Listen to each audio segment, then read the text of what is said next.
Assalamualaikum warahmatullahi wabarakatuh. Kaum muslimin muslimat yang dirahmati Allah, kita mulai majelis pagi ini bersama dengan membaca Ummul Quran suratul Fatihah. A'udzubillahi minasyaitonirrajim. Bismillahirrahmanirrahim. Alhamdulillahirabbil alamin. Arrahmanirrahim. Maliki yaumiddin. Iyyaka na'budu wa iyyaka nasta'in. Ihdinas siratal mustaqim. Siratal ladzina an'amta 'alaihim ghairil maghdubi 'alaihim waladdallin.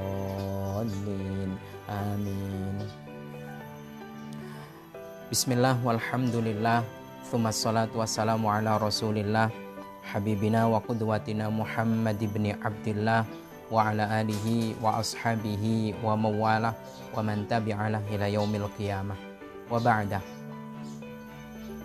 Kaum muslimin muslimat yang dirahmati Allah, puji dan syukur marilah kembali kita munajatkan ke hadrat Allah Azza wa Jalla.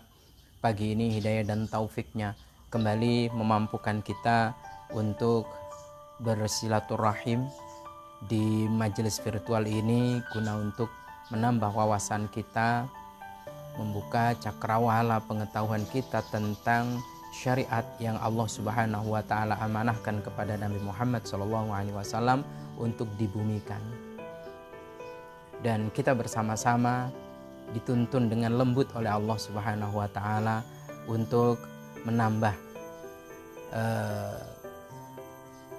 pengetahuan kita, khususnya untuk mengevaluasi keseharian kita dengan memotret kebiasaan dan keseharian Nabi Muhammad SAW.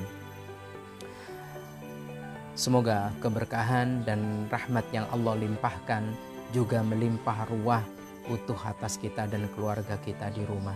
Amin Allahumma amin.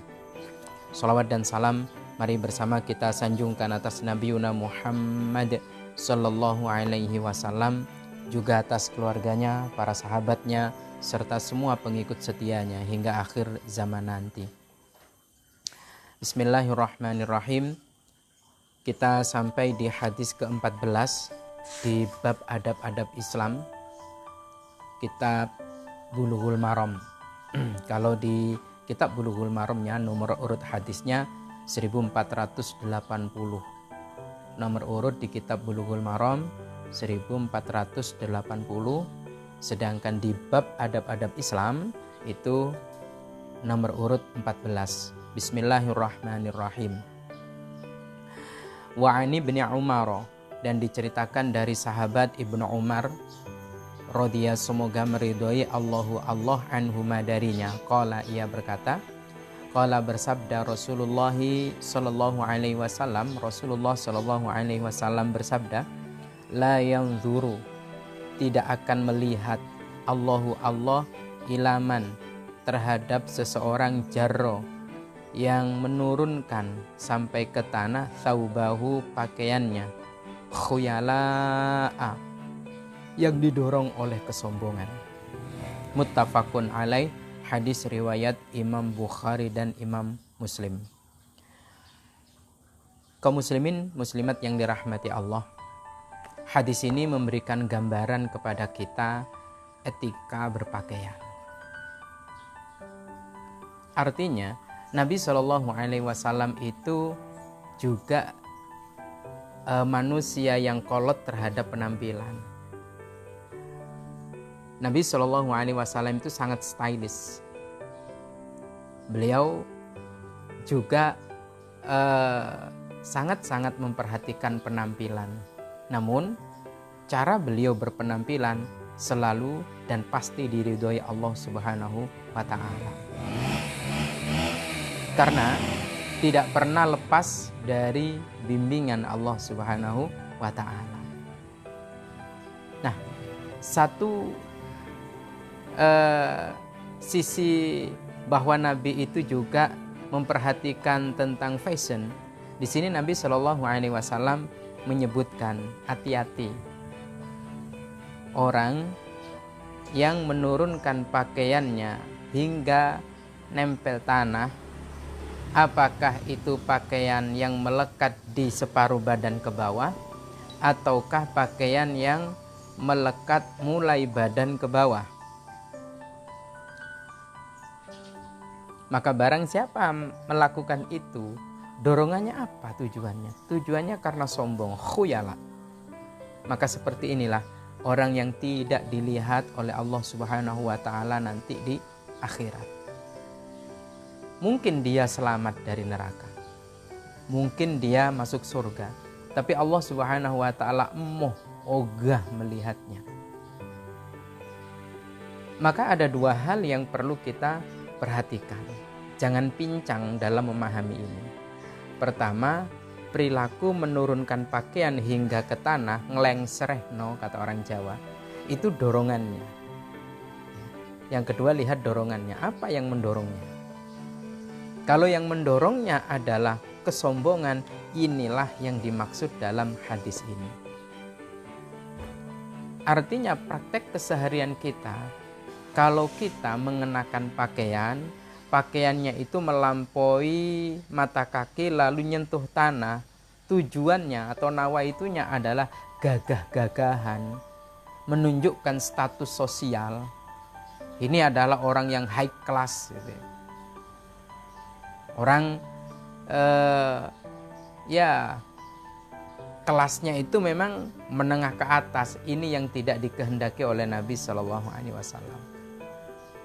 Bukan sekedar menurunkan pakaian, tapi dorongan kuat untuk khuyala, menampakkan diri sebagai orang yang jet set seumpama, menampakkan diri seorang yang menjabat jabatan tinggi, menunjukkan diri bahwa dirinya adalah keturunan darah biru contoh. Lalu kemudian pakaiannya itu dingleng-srehno tadi sampai ke bawah. Apakah itu pakaian yang menutup separuh badan ke bawah atau pakaian yang sekujur tubuh sampai ke bawah? Sama. Jadi jangan dihilangkan tujuannya. Karena yang menjadi pijakan pokok adalah tujuannya. Nah, kalau dalam hadis versi lengkapnya, kita bisa lihat di kitab Riyadhus Shalihin. Sama, bismillahirrahmanirrahim. Wa ani bin Umar radhiyallahu anhu, dan diceritakan dari sahabat Ibnu Umar, semoga Allah meridhoinya, anna Nabiyya sallallahu alaihi wasallam, sesungguhnya Nabi sallallahu alaihi wasallam bersabda, qala man jarra thawbahu khuyala'a, barang siapa yang menurunkan pakaiannya hingga nyentuh tanah, dorongannya khuyala, karena kesombongannya, lam yanzurillahu ilaihi, maka Allah tidak melihatnya di hari kiamat. Ya, Allah Subhanahu wa taala tidak melihatnya yaumal qiyamati, di hari kiamat. Maka di hari kiamat mungkin selamat tapi tidak dihiraukan oleh Allah. Mohon maaf, kita bertemu orang tua dan tidak dilihat oleh orang tua, cuek, itu kan nggak enak. Jenengan sebagai seorang istri, suaminya pulang sore hari dari kerja, lalu kemudian suaminya itu berpaling, tidak melihat jenengan, perasaan apa enggak? Sebaliknya, bagi seorang suami yang pulang kerja, istrinya menyambut dengan keberpalingan, plengosan, itu kan enggak asik sekali. Itu baru suami, baru istri. Bagaimana kalau yang tidak memperhatikan, yang berpaling, sing melengos itu adalah Allah Subhanahu wa taala. Bukan saat ini, di hari kiamat nanti, na'udzubillah min dzalik. Oleh karena itu setiap perbuatan itu pasti ada dorongan. Perbuatan menurunkan pakaian karena ingin menunjukkan bahwasanya dirinya adalah berstatus sosial tinggi, kaya, pejabat, keluarga terhormat, keluarga orang-orang yang memiliki derajat. Ini yang tidak dikehendaki oleh Nabi Shallallahu Alaihi Wasallam, yang Allah Subhanahu Wa Taala tidak sudi melihatnya. Itu. Nah, karena bagi sahabat Abu Bakar As-Siddiq ini luar biasa. Waduh, jadi orang beriman kok dicuekin Nabi kok dicueki Allah Subhanahu wa taala kayak begini. Maka faqala Abu Bakrin radhiyallahu anhu. Sahabat Abu Bakar As-Siddiq radhiyallahu anhu berkata, "Ya Rasulullah, wahai Rasulullah, inna izari, sungguh kain saya, yastarhi, ngelengsreh, ya sampai ke tanah, illa an ata'ahada, kecuali kalau saya benar-benar menjaganya, baru pakaian saya tidak sampai nyeret, tidak sampai seperti nyapu begitu. Faqala lahu Rasulullah sallallahu alaihi wasallam. Maka Rasulullah sallallahu alaihi wasallam bersabda kepada sahabat Abu Bakar As-Siddiq, innaka lasta, sesungguhnya engkau bukanlah orang mimma yaf'aluhu, melakukan hal itu khuyala'a, karena dorongan sombong. Aman Abu Bakar As-Siddiq, kalau sampean sarungnya, celananya itu sampai melebihi mata kaki bukan karena sombong, aman. Ini memberikan indikasi kuat bahwasannya yang haram itu menurunkan pakaiannya itu karena energi atau dorongan kesombongan. Karena dorongan kesombongan. Berarti yang menjadi titik kuatnya adalah kesombongannya. Perilakunya itu didorong oleh kesombongannya. Ini artinya kesombongan itu bisa merasuk kepada siapapun, kepada orang yang memiliki status sosial seperti apapun. Dan orang dulu itu cara menunjukkan bahwasanya dia memiliki status terhormat, ya, status sosial terhormat, kaya, jabatannya tinggi, dan juga mungkin keturunan atau nasabnya luar biasa, itu ditunjukkan, diekspresikan dengan cara-cara. Nah, ekspresinya dengan apa? Salah satu ekspresinya adalah ngelengsrehkan, ya. Kalau sarung itu sampai diseret, kalau celana juga sampai kainjek, kalau gamis juga sampai diseret, maka ini yang diharamkan. Di mana dalam riwayat yang lain Nabi Shallallahu Alaihi Wasallam menunjukkan wa anhu anin Nabi Shallallahu Alaihi Wasallam ma asfala minal ka'bain, kain yang melebihi mata kaki, ya, minal izar, dari pakaian, apakah sarung, apakah celana ataukah gamis, fafinnar, maka layak di dalam neraka. Ini tidak bisa dipisah dari hadis sebelumnya. Apa? Karena tidak dihiraukan oleh Allah, dicuekin oleh Allah, maka kemana? Ya ke neraka akhirnya. Na'udzubillah min dzalik. Dari sahabat Abu Hurairah, wa an Abi Hurairah radhiyallahu anhu anna Rasulullah sallallahu alaihi wasallam qala, Nabi sallallahu alaihi wasallam bersabda, la yanzurullah, Allah tidak akan melihat yaumal qiyamati, kelak di hari kiamat, ya, terhadap siapa? Ilaman, terhadap orang jarro yang menurunkan izarohu, pakaiannya, batran, karena kesombongan. Perhatikan, tidak sekedar, sekali lagi saya ulang dan perlu terus saya ulang, menurunkan pakaiannya melebihi mata kaki itu sombong, karena dorongan sombong. Diberikan dua kata yang berbeda, satu khuyala, dua batran. Kalau di hadis yang tadi kita bahas, hadis keempat, ya, di bab adab-adab Islam, kitab Bulughul Maram, itu alasannya khuyala, menggunakan redaksi khuyala. Tapi kalau kita rujuk ke dalam kitab yang lain dari sahabat Abu Hurairah radhiyallahu anhu, sama Bukhari dan Imam Muslim juga periwayatnya, itu batoron, karena sombong. Artinya Nabi Shallallahu Alaihi Wasallam memberikan informasi, orang yang memiliki dorongan kesombongan lalu melakukan pakaiannya itu dilengsrehkan ke tanah, itu dua bahasa digunakan, satu bahasa batoron, dua bahasa khuyala.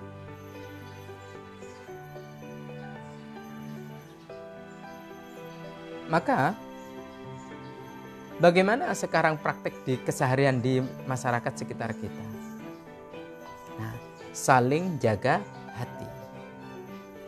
Kalau ada orang-orang di sekitar kita memilih mengenakan celana, sarung atau gamis itu mengangkat sampai di atas mata kaki, oh berarti beliau ini sedang mengamalkan secara tekstual tanpa melihat alasan. Bagus. bagus. Namun, jika ada saudara kita yang celananya melebihi mata kaki, yang sarungnya melebihi mata kaki, yang gamisnya melebihi mata kaki, apakah kemudian kita hukum berarti ini haram? Tidak tentunya. Kenapa? Ya, yang hanya tahu kan dia. Tujuanmu apa? Tidak ada tujuan apa-apa. Cuman karena adat dan kebiasaannya seperti ini, ya saya seperti ini. Oh ya wis, tidak ada masalah berarti. Yang mengangkat celananya di bawah mata kaki atau gamisnya di atas mata kaki, sudah tidak perlu mengharam-haramkan saudara kita yang tidak melakukan seperti itu. Tidak perlu meneraka-nerakakan saudara kita yang seperti itu, karena sama-sama punya pijakan. Contohnya ada kok sahabat Abu Bakar As-Siddiq radhiyallahu anhu, beliau itu menurunkan pakaiannya sampai ke tanah, namun oleh Nabi disebutkan, kalau sampai tidak begitu kok, aman saja. Berarti kalau ada orang beriman memakainya tidak ada tujuan sombong, oh ya sudah selesai. Jangan dipaksa kemudian itu dianggap neraka, jangan dipaksa bahwasanya itu wah ini yang tidak dilihat Allah kelak di hari kiamat. Enggak seperti itu. Mudah-mudahan Allah Subhanahu wa taala memberikan keutuhan dalam memahami syariat ini, sehingga kemudian kita tidak perlu menghukum satu dengan yang lain. Ya senyamannya lah, kalau nyaman seperti itu monggo, kalau nyaman seperti ini ya monggo. Juga tidak perlu dibalik sebagaimana beberapa komentar. Nah sekarang bagaimana kalau yang celana atau gamisnya itu dinaikkan di atas mata kaki, justru dia yang sombong. Sebetulnya kalau saling menyadari tidak perlu kemudian muncul ungkapan-ungkapan seperti ini. Kenapa? Karena kita saling mengerti kok, saling legowo.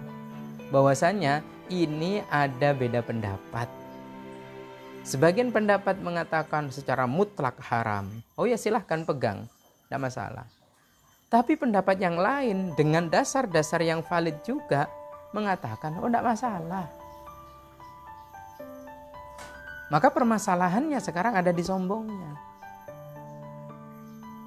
Sampai ada orang mengatakan begini, bagaimana kalau sekarang seorang laki-laki pakai celana setengah paha? Apakah main bola atau main bulu tangkis? Bagaimana? Kebablasan itu namanya. Karena itu sudah memperlihatkan aurat. Maka kaum muslimin muslimat yang dirahmati Allah, yang lengkap, yang komprehensif kalau ngaji, sehingga kemudian kita bersama-sama tidak gampang terkejut-kejut. Maka nyatanya memang saat ini termasuk ulama-ulama yang dianut oleh kebanyakan umat Islam di Indonesia, ya, yang mengangkat celananya, yang mengangkat gamisnya itu setengah di atas mata kaki. Ulama-ulama di sana tidak ada itu. Imam Masjidil Haram saja hampir semuanya gamisnya itu seperti nyapu. Hampir semuanya, meskipun tidak semua ya. Tapi hampir semuanya. Apakah kemudian Imam Masjidil Haram juga haram? Neraka itu? Ya enggak. Ini yang perlu kita perhatikan bersama-sama, termasuk ulama-ulama yang ngisi ngaji, ya, ngisi ngaji di teras atau di pelataran Masjidil Haram atau Masjid Nabawi. Wallahu a'lam. Dan ternyata kalau kita lihat kebanyakan, sekarang kan kita bisa melihat itu melalui siaran langsung live di televisi, bagaimana pelaksanaan ibadah di Masjidil Haram dan di Masjid Nabawi. Itu bisa kita lihat. Apakah semuanya kemudian mengangkat di atas mata kaki? Ternyata tidak. Kebanyakan justru sampai turun melebihi mata kaki.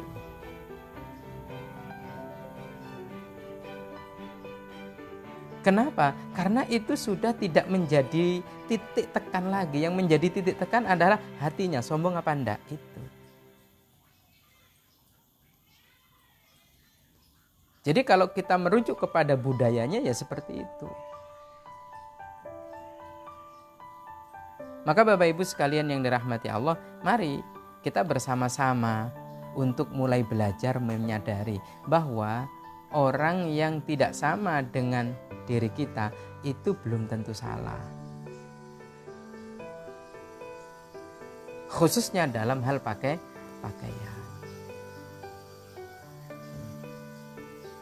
Maka sering saya sampaikan bahwasanya yang perlu dihati-hati bukan naik turunnya celana, bukan naik turunnya gamis, yang diperhatikan adalah hatinya. Kalau ada energi sombong, apakah itu khuyala atau batoron, yaitu yang haram.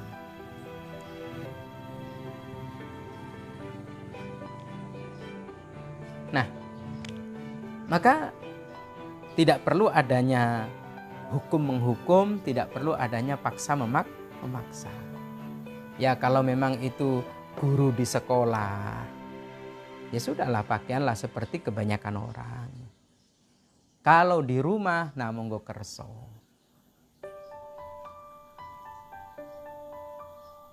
Maka Bapak Ibu jamaah sekalian yang dirahmati Allah, sekali lagi ini terkait dengan begitu banyak hadis. Hadis yang lain dalam riwayat Imam Abu Dawud dan Imam Nasai, sanadnya sahih.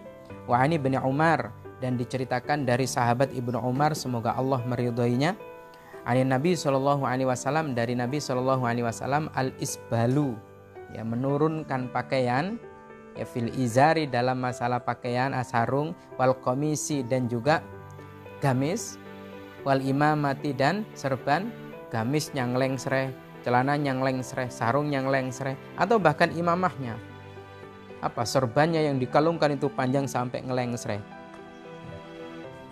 Man jarro syai'an, siapa yang menurunkan pakaiannya ya sedikit saja, khuyala'a, sekali lagi, karena dia ada kesombongan, lam yanzurillahu ilaihi yaumal qiyamati, maka Allah tidak akan melihatnya kelak di hari kiamat. Nah, kepada kita ya senyamannya, mana yang nyaman. Oh, kalau saya itu nyaman menutup mata kaki tidak masalah.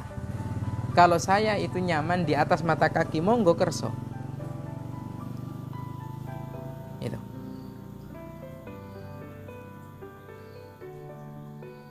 Agar supaya kita tidak gampang benturan dengan saudara-saudara kita yang seiman seagama dalam urusan hal-hal yang sebetulnya sangat-sangat mungkin bisa maklumi. Seumpama sama-sama sholat, apakah berpengaruh pada sholatnya? Oh, yang bahasa sekarang yang celananya cingkrang itu saja yang sah sholatnya, kan? Enggak sampai seperti itu. Oh, yang diterima itu adalah orang-orang yang sholatnya itu pakaiannya, celananya, sarungnya, gamisnya itu di bawah mata kaki. Enggak, tidak berpengaruh terhadap keabsahan sholat.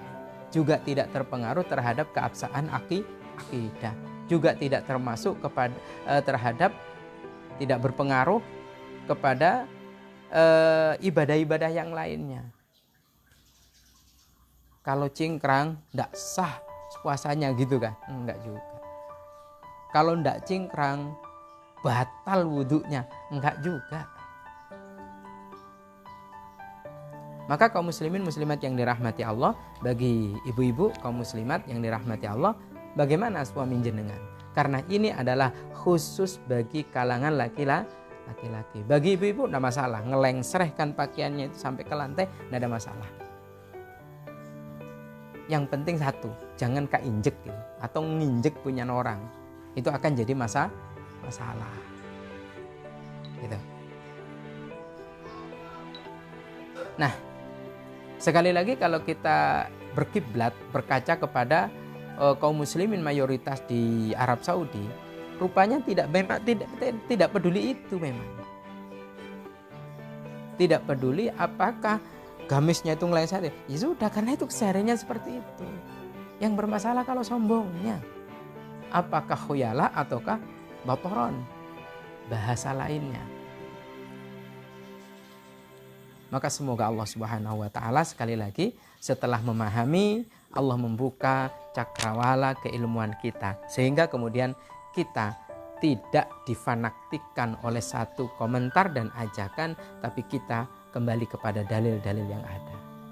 Ingat, menurunkan kain sampai melebihi mata kaki itu haram. Jika memang dorongannya adalah batoron ya, karena kesombongan. Batoron atau khuyala karena kesombongan, itu yang haram. Tapi kalau tidak ada kesombongan, tidak ada masalah.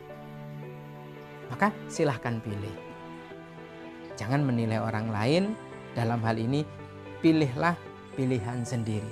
Semoga Allah Subhanahu wa taala senantiasa memberikan keistiqomahan iman dan Islam kepada kita, sehingga kecintaan kita kepada Allah dan Rasul-Nya itu dapat menguasai keutuhan hati kita dan pikiran kita. Yang saat ini mungkin hati dan pikiran kita dikuasai oleh selain Allah Subhanahu wa taala. Dalam tanda petik dikuasai oleh selain Allah adalah pengaruh negatifnya kuat.